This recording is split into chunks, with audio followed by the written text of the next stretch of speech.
Ada seorang syekh juga di Saudi cerita. Saya lihat cuplikannya, tapi saya nggak tahu orang ini siapa, karena saya juga baru lihat wajah beliau. Tapi dia cerita lagi duduk santai di TV Saudi, ya, kalau salah itu ada cuplikan.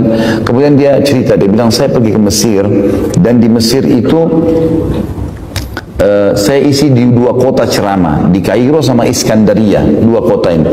Dia bilang setelah saya isi di kota Kairo, saya ke Iskandaria, kemudian saya balik lagi ke Kairo untuk berangkat.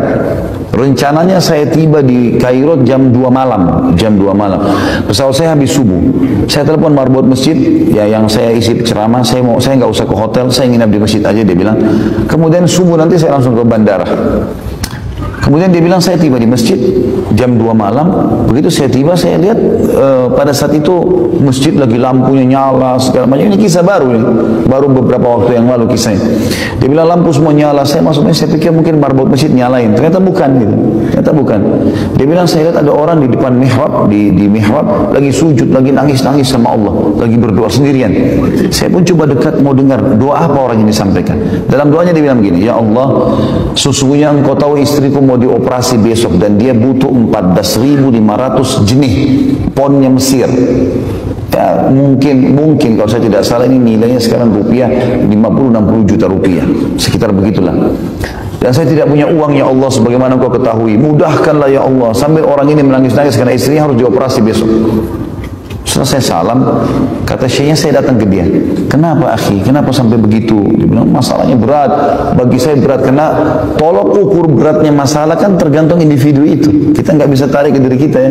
Ada orang mungkin bagi dia lapar sedikit sudah masalah besar. Ada orang mungkin 2-3 hari nggak makan dia masih anggap biasa. Jadi dia masih bisa bersabar. Jadi ini tergantung keadaan.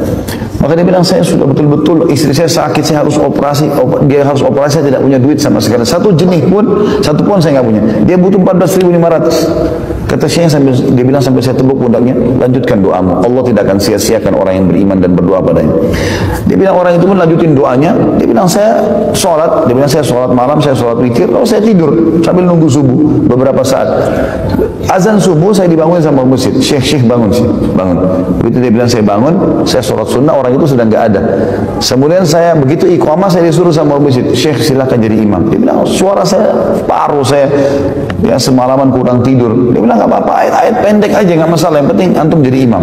Baiklah. Dia bilang saya mau jadi imam, saya baca surah-surah pendek. Begitu selesai, tiba-tiba ada orang dari saf tengah datang. Dia bilang, Syekh, saya penggemar Anda di YouTube. Rupanya Syekh ini punya banyak cuplikan di YouTube. Dia bilang, saya penggemar Anda di YouTube. Dan saya tinggal di apartemen di sebelahnya masjid ini. Ada apartemen, ini saya tinggal di sini. Saya termasuk pengusahanya Kairo, salah satu pengusaha dia. Dan saya pada saat mau sholat subuh tadi di masjid lain, saya dengar suara Anda di mic, maka saya datang ke masjid ini. Dia bilang, Syekh, saya minta satu bantuan. Kata Syekhnya, apa bantuan? Mau bantu apa? Dia bilang, saya ini punya zakat mal, jumlahnya 14.500 jenis. Saya mau keluarkan. Tolong pandu saya ke siapa? Kata Syekh, tiba-tiba saya nangis nih. Karena dia tahu kisahnya. Dia bilang sebentar. Syekhnya bilang saya berdiri cari di saf mana orang yang tadi malam berdoa-doa itu. Jumlahnya sama 14.500. Dia bilang begitu saya lihat di ujung saf, saya panggil dia. Begitu dia datang, kata Syekhnya, akhi, saudaraku, ceritain apa hajatmu. Ini orang ini mau dengar. Dia bilang, demi Allah Syekh, saya lagi di rumah sakit, saya butuh bantuan, butuh 14.500 jenis. Tiba-tiba orang kaya itu nangis juga. Jadi Syekh sama orang kaya nangis. Orang yang mau berapa sumbangan ini bantuan, tidak tahu kenapa dua orang ini nangis. Maka kemudian dia tanya, kenapa kalian nangis? Kata si orang kaya itu, sungguh Allah sudah memandu saya ke kamu. Ini 14.500 jenis zakat saya. Istri saya sudah ingatkan sudah 1 minggu. Selalu dia bilang, keluarlah, berikan haknya Allah di jalannya, jangan ditahan ini. Dan saya selalu bilang, saya tidak mau bagi-bagi harta ini. Saya maunya saya dapat kepada satu orang hamba Allah yang butuh bantuan, jumlahnya seperti zakat ini, yang dengannya Allah selamatkan saya di akhirat. Maka tiga-tiganya jadi nangis, kata Syekh. Ya, karena terharu lihat kejadian yang luar biasa. Maka kata Syekhnya, orang ini, orang yang sedang butuh bantuan ini, dia tiba-tiba saja melupakan saya, melupakan orang yang kasih zakat, dia menghadap kiblat, lalu dia mengangkat kepalanya ke langit sambil mengatakan, aku mencintaimu ya Allah. Cuma tinggal butuh keyakinan. Makanya kata Nabi SAW, Udu'u rabbakum mukinuna bil ijabah. Fa inna Allah la yakbalu du'a min qalbin ghafil. Berdoalah kalian kepada Tuhan kalian dengan penuh keyakinan akan diijabah. Ya. Sesungguhnya Allah tidak akan menerima doa dari orang-orang yang hatinya lalai.